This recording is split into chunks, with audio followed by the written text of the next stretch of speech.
بسم اللہ الرحمن الرحیم۔ السلام علیکم۔ ادبی بیٹھک 313 میں آپ کو خوش آمدید کہتے ہیں۔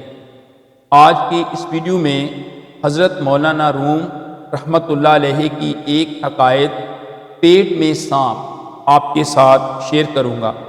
تو چلیے شروعات کرتے ہیں۔ ایک آدمی جنگل و بیابان میں پیدل سفر کر رہا تھا۔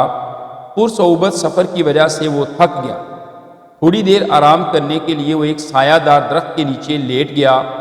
تھکاوٹ کی وجہ سے اس پر نیند کا غلبہ ہو گیا۔ دور سے ایک عقل مند گھوڑ سوار آ رہا تھا۔ کچھ فاصلے پر اس گھوڑ سوار کی نظر اس سوئے ہوئے آدمی پر پڑی، جس کے چہرے پر ایک سیاہ سانپ بیٹھا ہوا تھا۔ سوئے ہوئے آدمی کو اس سانپ سے بچانے کی خاطر وہ گھوڑے سے نیچے اترنے ہی والا تھا کہ وہ سیاہ سانپ اس سوئے ہوئے آدمی کے منہ میں داخل ہو کر اس کے پیٹ میں چلا گیا۔ گھوڑ سوار نے جب یہ ماجرا دیکھا تو اس نے سوچا کہ سانپ کو اس کے پیٹ سے کس طرح نکالنا چاہیے۔ فوراً اسے ایک ترکیب سوجی۔ اس نے سوئے ہوئے نادان غافل آدمی کو زور زور سے 2-4 گھونسے مارے۔ وہ بل بلا کر اٹھا اور گھبرا کر بھاگا۔ گھوڑ سوار نے بھی اس کے پیچھے پیچھے بھاگنا شروع کر دیا۔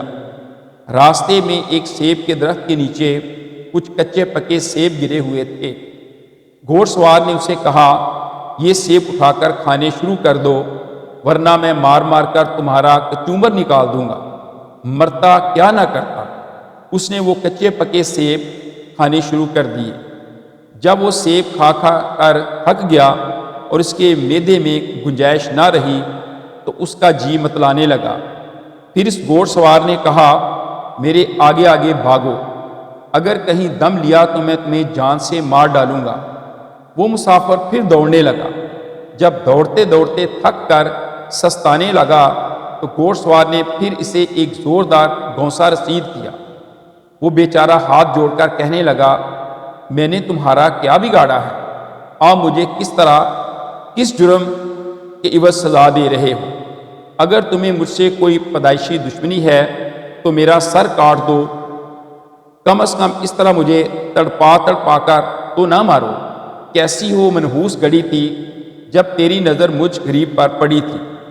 اے اللہ کے بندے، نہ میں نے کسی کی امانت میں خیانت کی ہے اور نہ ہی میری کوئی اور تقصیر ہے جو تم مجھے اس طرح ستا رہے ہو۔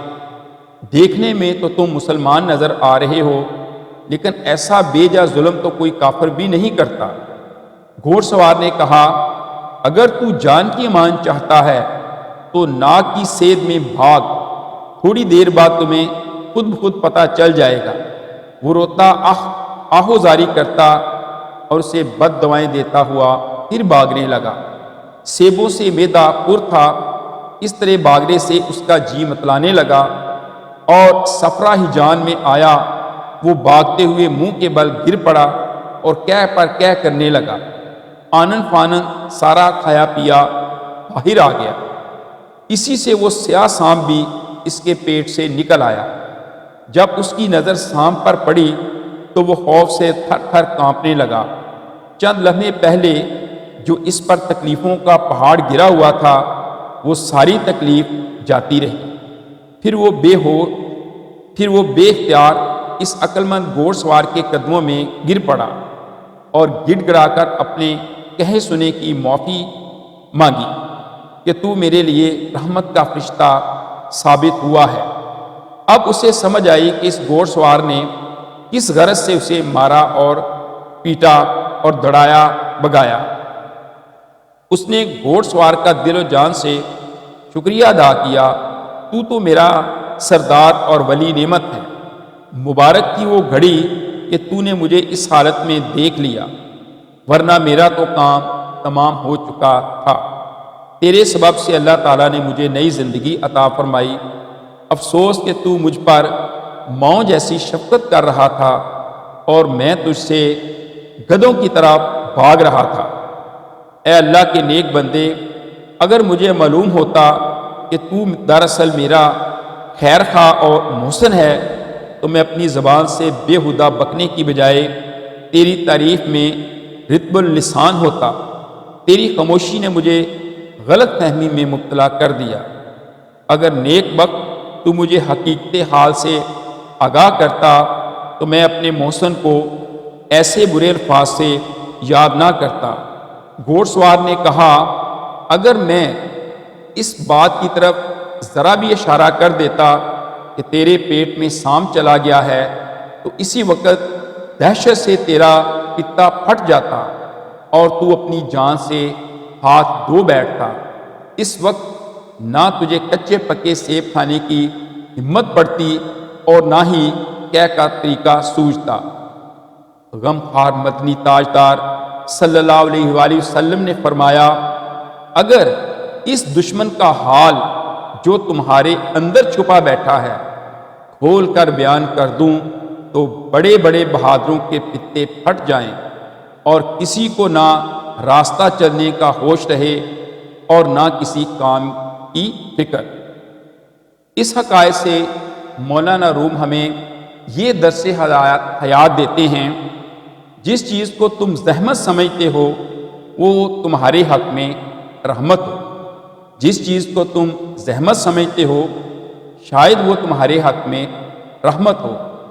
دانا دشمن نادان دوست سے بہتر ہے۔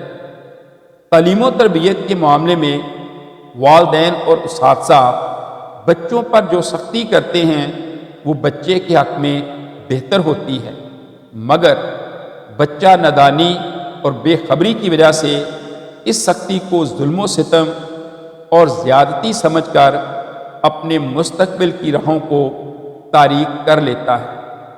جب وقت گزر جاتا ہے تو پھر یہ ایسی دلدل میں پھنس جاتا ہے کہ ایک پاؤں نکالتا ہے تو دوسرا پھنس جاتا ہے۔ ویڈیو اچھی لگے لائک اور شیئر کریں and don't forget to subscribe the channel. السلام علیکم، اللہ حافظ۔